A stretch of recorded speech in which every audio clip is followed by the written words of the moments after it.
happen at the International Court or all right, viewers, so I'm catching up on some news right here. Now we're focused on one thing. Watching CBN alone, News, which is one of the best coverages of what's taking place in Israel. That they will never forget. And once we're done corrupt with that, Biden administration is trying to ever hurt us as they did. But, trying to pressure Israel to do a so-called humanitarian pause in the war.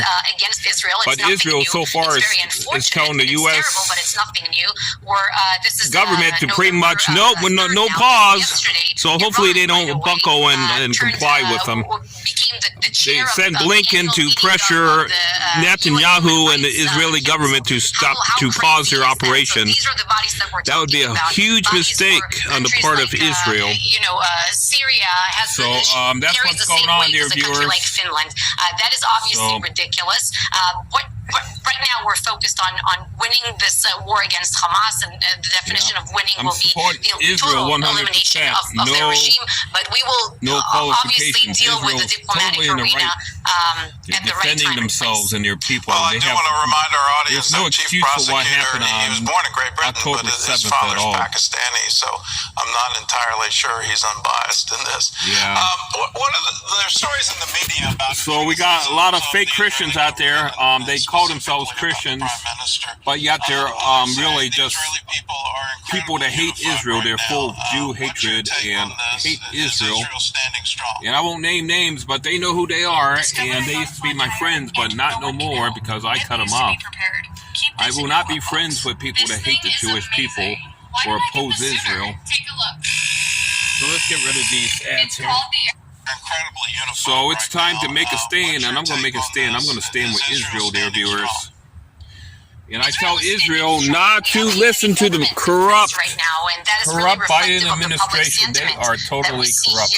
On the ground, if do not listen, Israel, to the Biden administration at all. Back home in the home command, your guns and keep going. Is taking part in this national effort. No stopwatch. There's amazing no time civilian limit on your initiatives that I can operation. sit here and talk to you about for hours. People are mobilizing help. So I'm drinking some hot cocoa today. Families from the north and the south who have been evacuated. So we're all in this together. Everyone knows someone who was either directly affected by it, someone who knows someone who was abducted, was killed, was injured, someone who evacuated I don't got really nowhere. Someone who's serving on the front lines as part of the reserve or the making some we're all in this together, and we're very, very determined to bring down the Hamas terrorist regime. We took this decision as a nation that this terrorist enclave can be no longer. Well, our teams with CBN Israel are eyewitnesses to it. It's amazing how Israelis are responding. Yeah, Israelis that came together as one man. They're mobilizing. Just like in Bible times, it became like one man. It's incredible to see. You truly are a light to the nations. We applaud you, and we stand with you. And all we ask for is that you would be strong and courageous. Don't be afraid. Don't be dismayed. We're with you in this battle. Thank you, Gordon. We're very grateful. Just to remind the viewers that it's not only, Jewish Israelis taking part in the national effort, not only on the front lines, it's also Arab Israelis and Christians, and everyone here is together. Bedouins and Druze, and everyone understands that threat that we're dealing with. Thank you. Thank you for all that you're doing. Well, here at home, Congress passed a measure on aid for Israel last night. The vote came amid a growing split among Democratic politicians and voters for support for Israel. Some party members are criticizing the Israeli response, and they're calling for a ceasefire. Capitol Hill correspondent Matt Can we guess who that would be? That story from Washington. The warmongers are out, y'all. Yeah. They are ready. They want to kill these communists in our government. It's pure insanity. Michigan Democrat and Congress's a certain ex-friend of mine used to always talk about how bad Marxists are, but he's just like the Marxists. He hates Israel just like the Marxists do. Yet he always talked about how bad Marxist was, but he himself talks like a Marxist. So it's time to drop these people. They hate Jews, and they call themselves a Christian. They are not Christians. legislation. And I won't be friends with people like that. I will refuse to be friends with evil people like has also spoken I ain't gonna name names, but they know who they are. Posting on social media, not my friends, can't be silent about Israel's ethnic cleansing. I'm making a stand, Her own party leader, Hakeem Jeffries, rejected the accusation. Israel is not conducting an ethnic cleansing campaign. Israel is not engaged in genocide.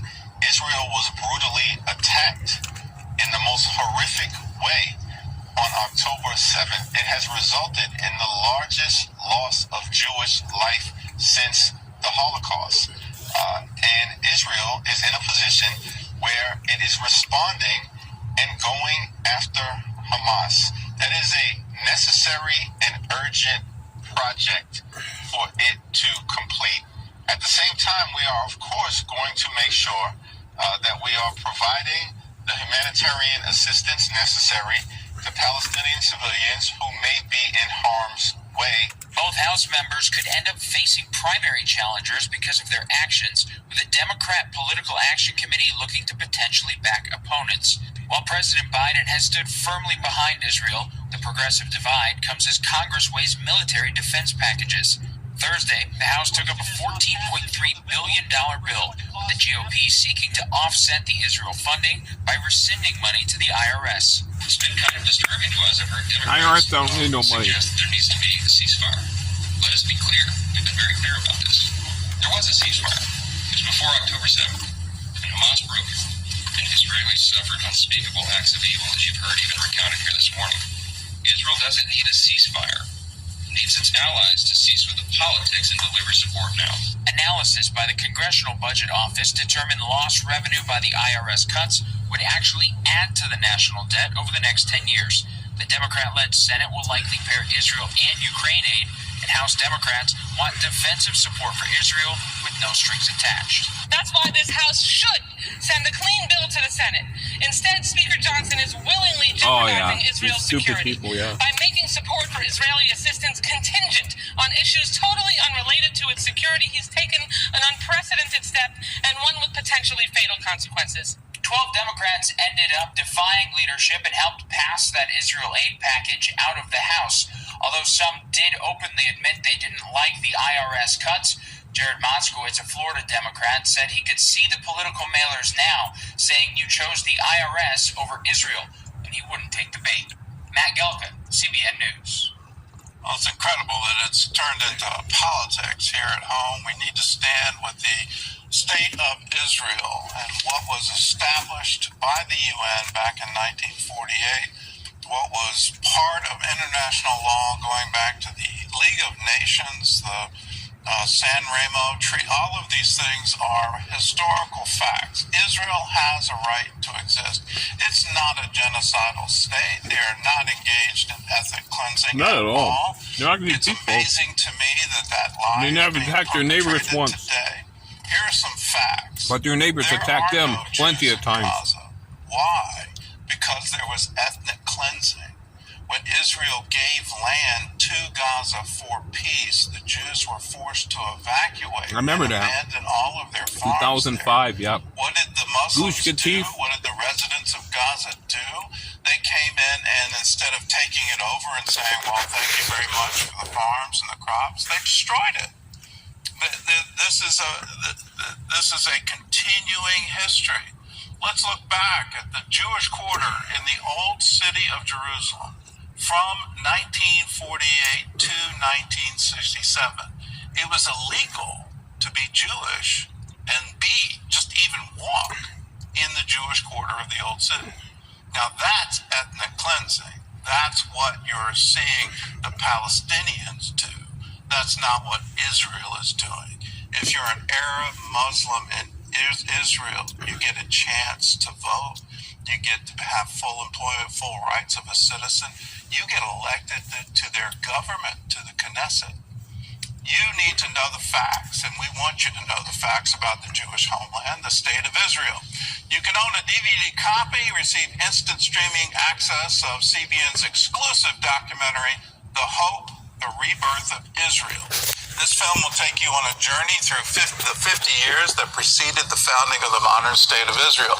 You'll see history unfold through the eyes of some of Israel's greatest visionaries and founders, including David Ben-Gurion and Golda Meir. All you have to do to get it is call us, 1-800-700-7000 for your copy of The Hope. The Rebirth of Israel is for a gift of any dollar amount. You can also visit our webpage, cbn.com/thehope. All right. We've got great news. All right, viewers, that's about it. So I'll look for the wife online. I'll be back. God bless you.